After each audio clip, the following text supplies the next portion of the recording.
afternoon, Guyana. Welcome to our final Facing the Nation program for the month of September. I am Malika, Ramsey, happy to be in your company again today. Of course, this is Facing the Nation with the leader of the opposition who has been out for the past 2 weeks or so, but he's back. Of course, he was out attending to, of course, you know, he's not only the PNCR leader, but he's the opposition leader. So he was out tending to business that has to do with the office of the opposition leader, and we're happy to have him back. Welcome back, sir. It's good to be back, Malika. All right, great. And you know, Mr. Felix has become one of you and one of us, because this is his third consecutive week on the program, and he has to be here because we've been having some not good at all developments in the security sector, and APNU continues to be very, very concerned about these developments. Welcome back, Mr. Winston. Thank you very much, Malika. All right, great. Now, on today's program, we're touching on a topic which is not the first, the second, or the third time that we're dealing with it. That has to do with trafficking in persons. It's a very, very, very serious topic, and it's just added to the list of bad things that are happening in the security sector in Guyana, which is more or less strengthening APNU's call for the resignation of Minister of Home Affairs, Clement Rohi, because we believe that he's incapable of carrying out duties in that ministry. Well, carrying out his duties in the way that he should be carrying them out in that ministry. But before we deal with today's topic, as you know, the Linden Commission of Inquiry continues. We know that members of the public, some of you have to work or you have other things that you're doing, so it's not possible for you to go down to the High Court and be a part of that. I'm going to show you a few minutes of that Commission of Inquiry where the Police Commissioner, Mr. Brummel, he was placed on the stand earlier in last week. So I will show you a piece of that, and then we'll come back and talk about trafficking in persons and other security matters. Stay with us.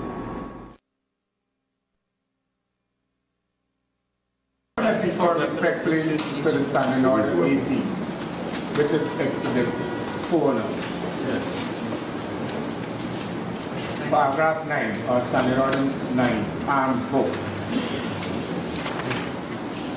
An arms book will be maintained at every station or branch in the force. This book will indicate the date and time of uplifting, type of arms and amount issued, serial number of arms, reason or type of duty to be performed. I've examined this unit, book A, and I can't glean from it the type of weapon, nor the amount of ammunition issued and things like that. The Commissioner did tell you that he has an arms and ammunition license. So what is the question you want to ask him? Well, we haven't seen anything that has been laid over, Honorable Commissioners, that show us when the ranks left the station, what were the arms they had, what the types of arms. Ask him to examine the document and say whether or not what you are suggesting as it is is correct. As it is. As it is. Mr. Commissioner, may I respectfully refer you to Exhibit 4. The Guyana Police Force Standing Order 18.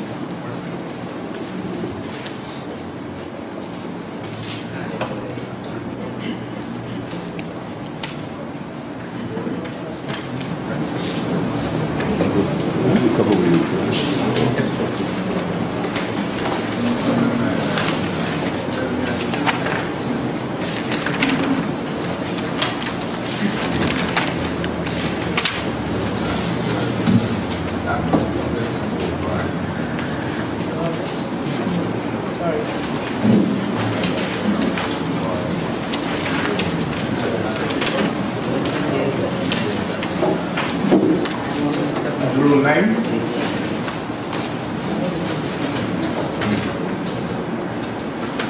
See Rule 9? Yes. And book will be maintained at every station or branch in the force? Yes.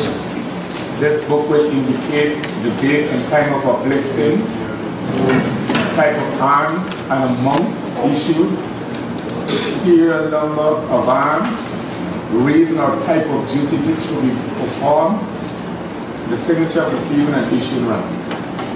And a corresponding entry will also be made as to the returning of arms. This book will be kept in the custody with a rank in charge of the inquiry office at all times and must be handed over at the end of each oral period.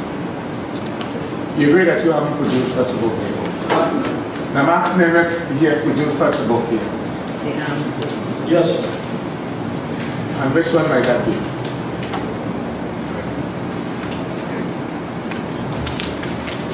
Unit books. You say the unit book is the arms book? Yes, sir.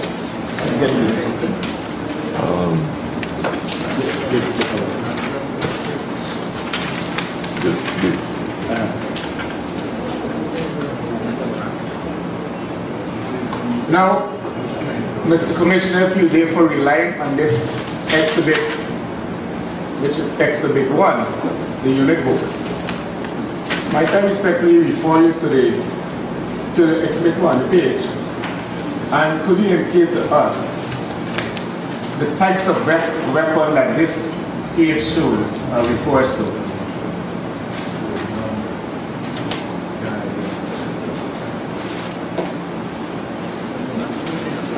A description of the weapon.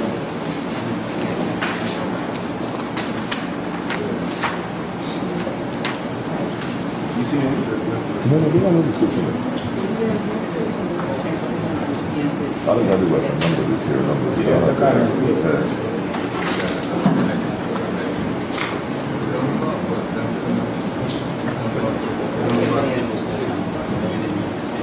I have the date,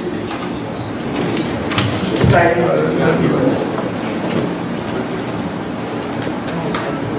the number of the rank,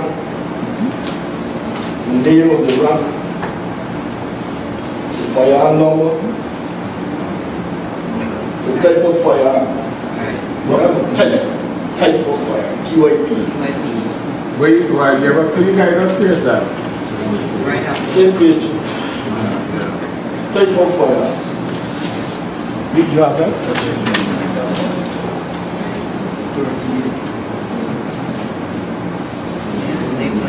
CP, FN, 38. You're talking about in the very narrow paragraph? Yes, sir. Type of firearm. So, well, could you walk us through that? What this means? I don't know if the other commissioners are.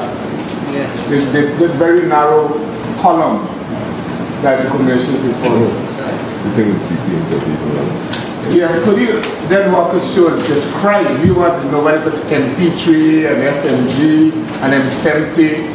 Could you indicate to us saying that? The force firearm is a 3.8.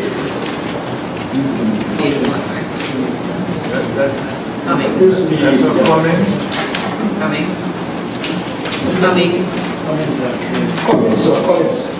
Cummins.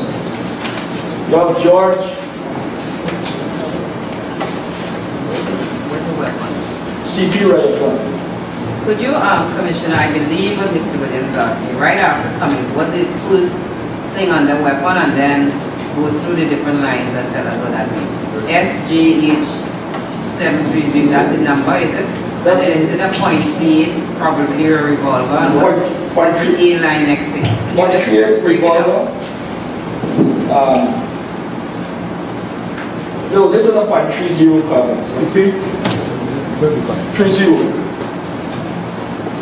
Was it 6? The ammunition is the magazine. Was it one? 6 rounds. Yeah, 30 carbine. And 30. That's a 0. Yeah. And that's 6 rounds, is that it? 6 rounds? 6 magazines. 6 magazines.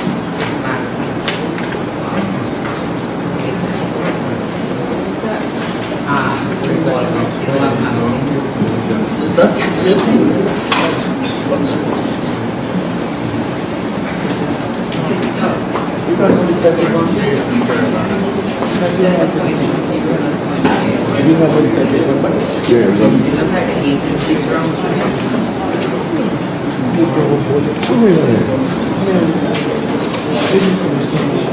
Commissioner, I'm not quite sure what's going on right now. Is there another witness testifying?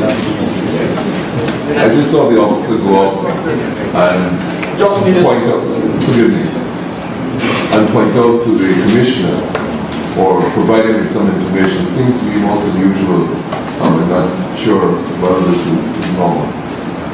I know the commissioner wishes to take some adjournment and come back or something, because he needs to present to us something more legible than that. We don't know. He's explaining some code in that book to us.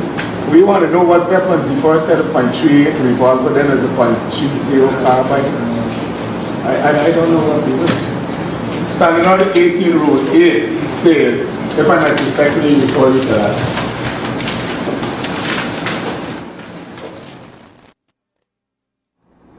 What you would have been viewing there would have been a clip of the questioning of Mr. Leroy Brummel. Of course, you know, he's the police commissioner, and of course he was being questioned by commissioners and APNU attorney at law, Mr. Basil Williams, who's also chairman of the People's National Congress Reform. Well, on today's topic, we focus on trafficking in persons. As I mentioned before, this is not the first time we're focusing on this issue.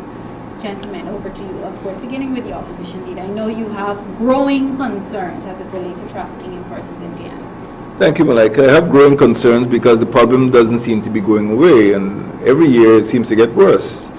We all know how the problem started, and we all know that the Ministry of Home Affairs in particular, which has responsibility for human safety, has responsibility for public security, has been unable to deal with this problem in a definitive manner, and a manner which is favorable to, you know, the country as a whole, and which protects the victims of trafficking in persons. We learn a lot about what is happening in Guyana through the eyes and the reports of the United States Department of State. But we in Guyana know, I've been on the ground in places like Port Kaituma and Madia, and there's abundant evidence that there is trafficking in persons. And, you know, it is baffling that the Minister of Home Affairs, Clement Rohi, who's been in his position for 6 years, has been unable to bring trafficking under control. In fact, I get the impression, you know, that rather than dealing with the problem, they're trying to avoid the problem. At one stage, a few years ago, the United States Department of State issued a trafficking person report, and he actually set up a local ministerial task force on trafficking in persons and produced his own report. So although the United States State Department report said there was trafficking, he produced his own report, said there was no trafficking. So what the government of Guyana, and particularly Mr. Roy, the Minister of Home Affairs, is doing, rather than solving the problem, they're sweeping the problem under the carpet. And as a result of that, the problem is getting worse. We all know that the most serious area, or the most vulnerable sector of the country and society, is the hinterland, because that is where the mines are located, that is where the timber grants are located, and that is where there is extreme poverty in some indigenous communities. And many of the poor girls, many of the poor families are attracted to the mining camps. They are attracted to timber grants, almost like a moth is attracted to a lamp at night. The problem is when they're attracted to those centers for looking for jobs, that is where they face the greatest peril, because that is where protection of the state, which Clement Roy and the Minister of Home Affairs, as the Minister of Home, should be extending to them, that is where the police are weakest, because the hinterland is a huge area. People in Georgetown do not really understand the size of the hinterland.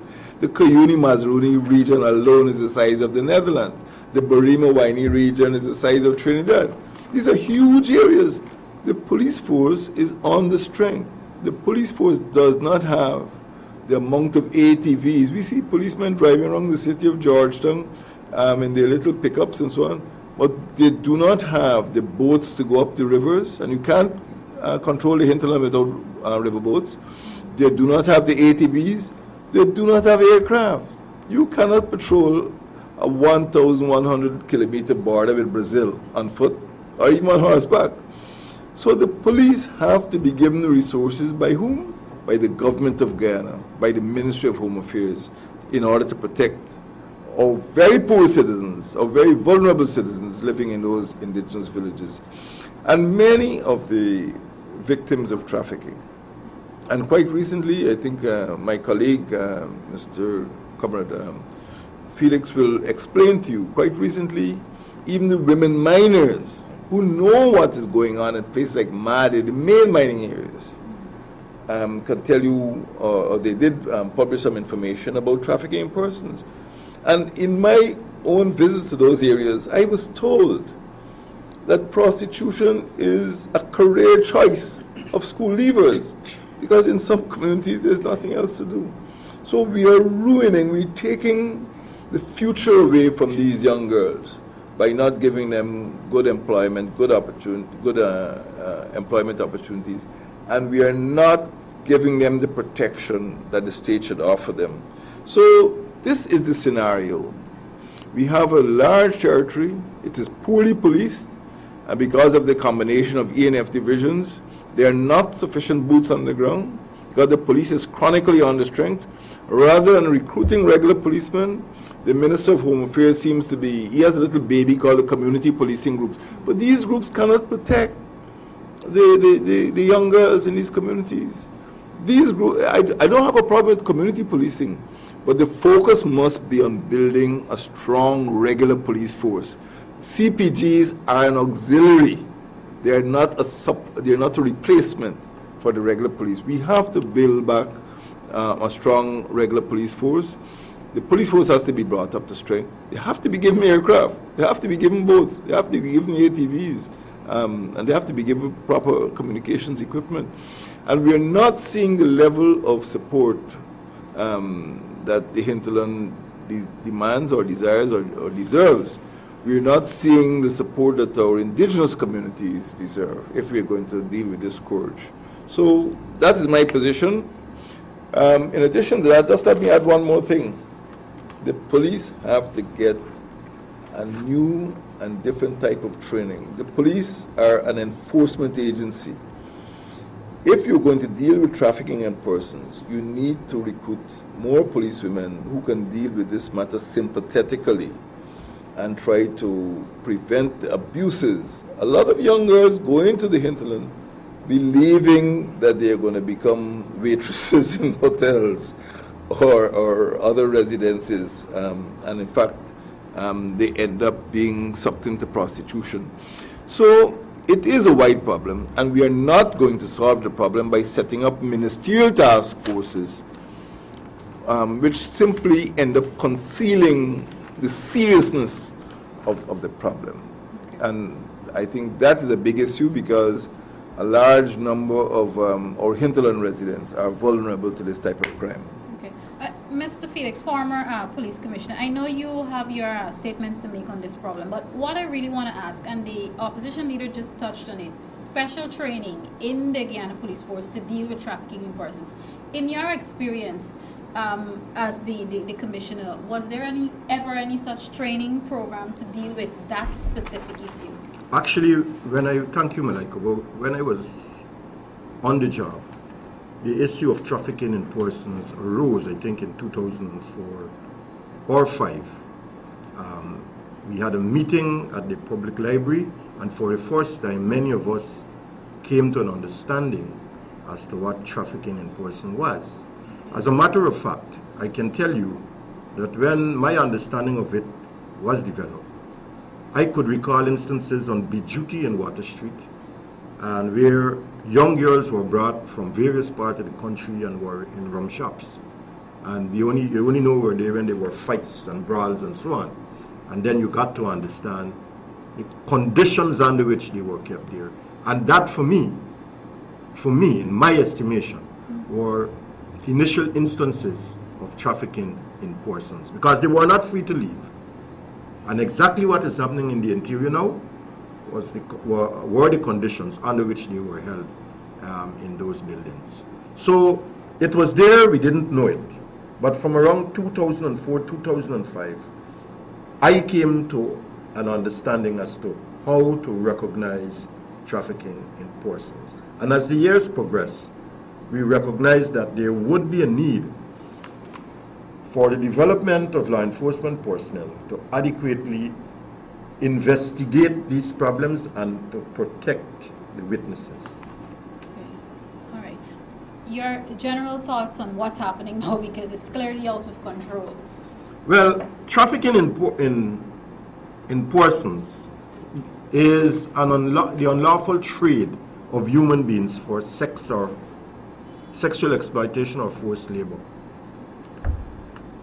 The annual report issued on this topic says that it is the largest growing industry besides drugs, second only to drugs, to narcotics. So understandably,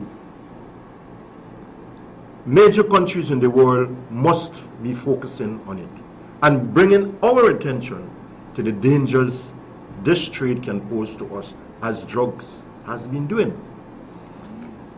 And so after years and years of talking and reports submitted, putting Guyana at tier 2, meaning that we are at such a low level, we do little or nothing to affect the growth of the trade in Guyana. So the United States has listed us at tier 2, which is a very low level, and the government always frowns and attacks that rating. However, it has gone to such a stage now that residents in Bartica were up in arms last week, Thursday. There was a meeting on the subject to draw attention to the powers that be, meaning the government, which Minister Rui sorts, that this is a serious issue requiring a response that is credible and that would address the issues square in the face. The residents were saying that there is trafficking in persons in Region 7. Bartica, the mining areas, the logging areas. What they were bemoaning was the fact that there was little attention being paid to it.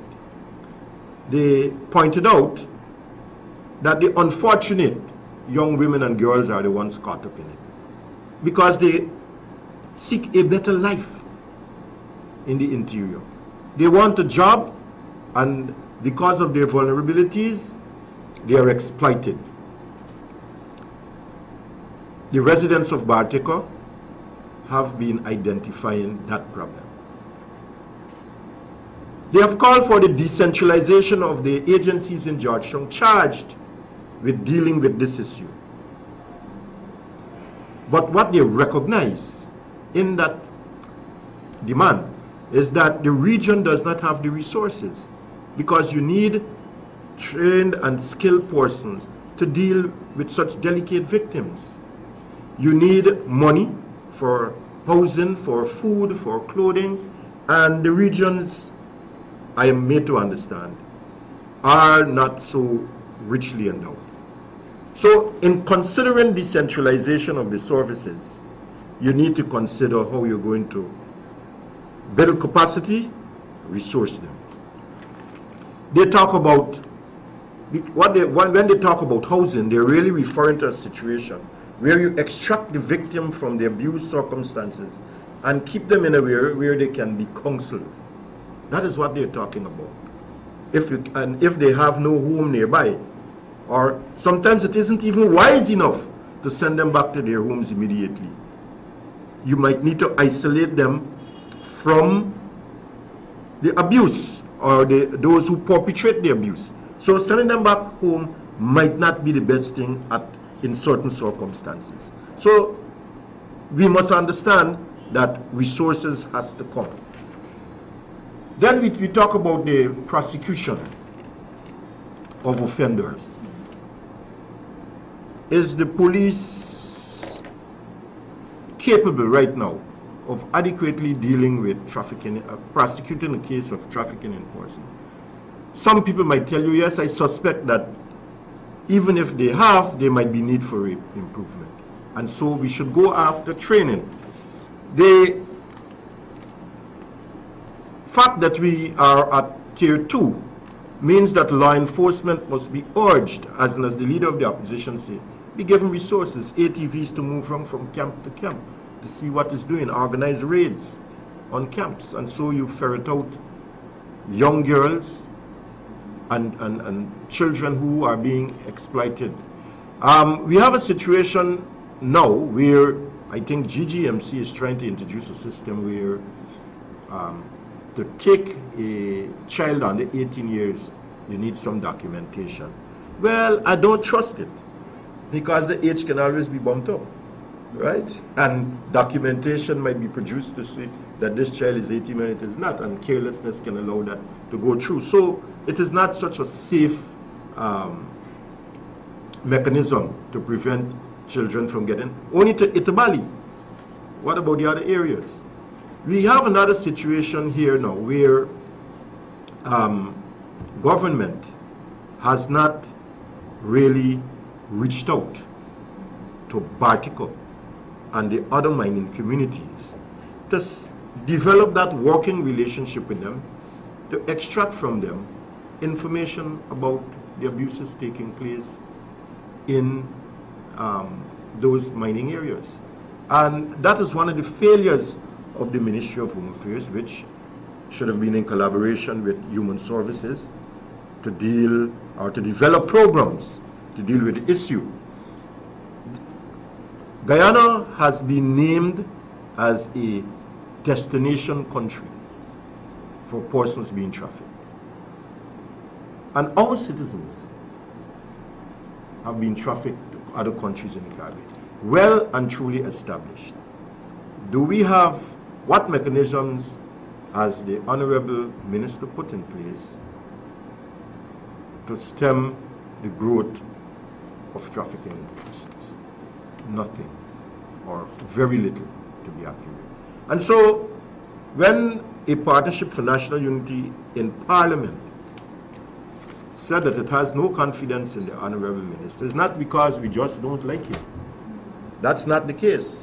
What we don't like is the manner in which over 6 years he has been presiding over our internal security, our public security arrangements.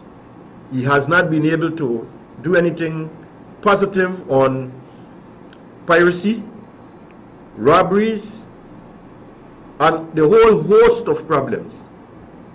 He has presided over expenditures that have gone in the wrong direction, for the wrong reason, and not on the right equipment. And so we have very good reason not seeing any improvement in our public security system to move that vote of no confidence. We can no longer accept that we cannot protect, or we're not offering adequate protection to our citizens. Okay.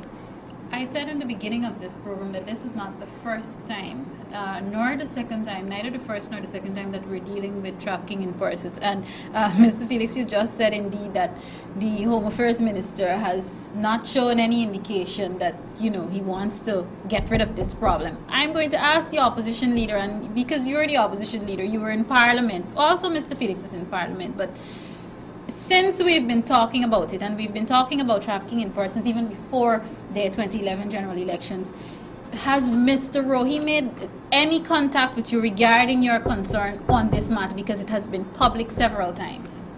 Well, he has taken one position against me. Every time I make a statement on trafficking in person, he takes pains to refute that statement. Every time the United States Department of State takes a position or publishes a report on trafficking